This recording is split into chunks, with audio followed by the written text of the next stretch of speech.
Many years ago, I was grieving the end of a relationship.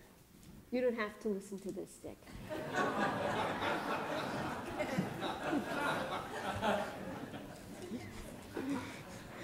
And I was really struggling. And so at that time, my sister Deb stopped me dead in my tracks with a question. And she said, "You have faith. How is it helping you? You go to church? Yes. You pray? Yes. You believe that God can give people strength? Yes. So," she wanted to know, "what good is it?" Had she asked me that question when we were children, I would have tried to beat her up. I said tried. But since we were adults, and she wasn't trying to insult me or hurt me, I realized I had to think of an answer. And it wasn't easy. I was reminded of C.S. Lewis at the time of his wife, Joy's, death. He too had faith, yet he admitted that her death absolutely devastated him.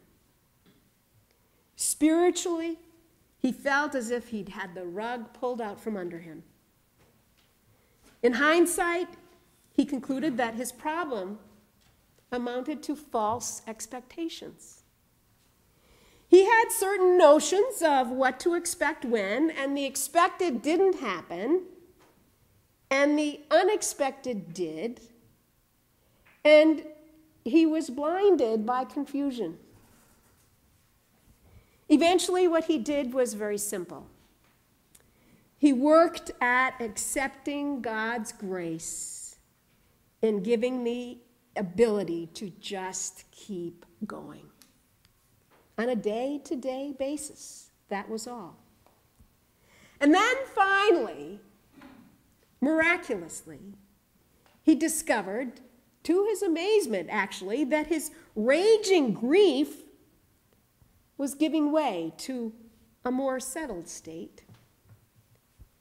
And in time, he concluded that he had arrived when his wife's memory no longer haunted him, but befriended him instead. And that kind of thing happens over and over again. Maybe you recognize it, maybe you don't. Grief doesn't usually come at us in an orderly fashion. In fact, most often it comes in a jumble. One day, you're sure that you're going to make it. The next day, you are sure that you aren't. But what helps, I think, is when you can tell yourself that the intense grieving period does and will end. And God will restore your soul. I can remember once being in a village outside Prague. And one afternoon, I went for a long, solitary hike. I was walking on railroad ties. And I must have really been absorbed in my thought because I kept walking. And I didn't notice that I was at a point where there was no civilization around me.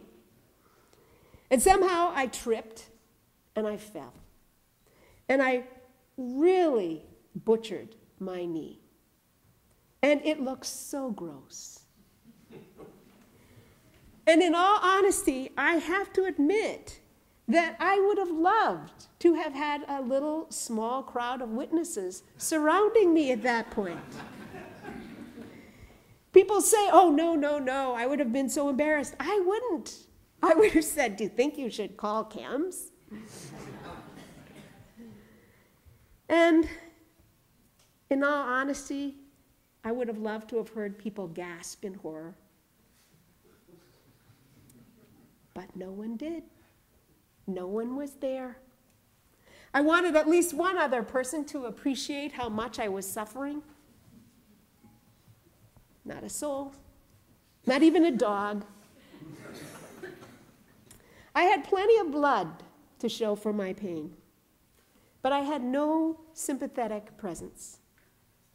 And that was a wake-up call for me when I realized how much the presence of another human being does matter. And if the presence of another human being mattered so much, I thought, how much more does the divine presence matter?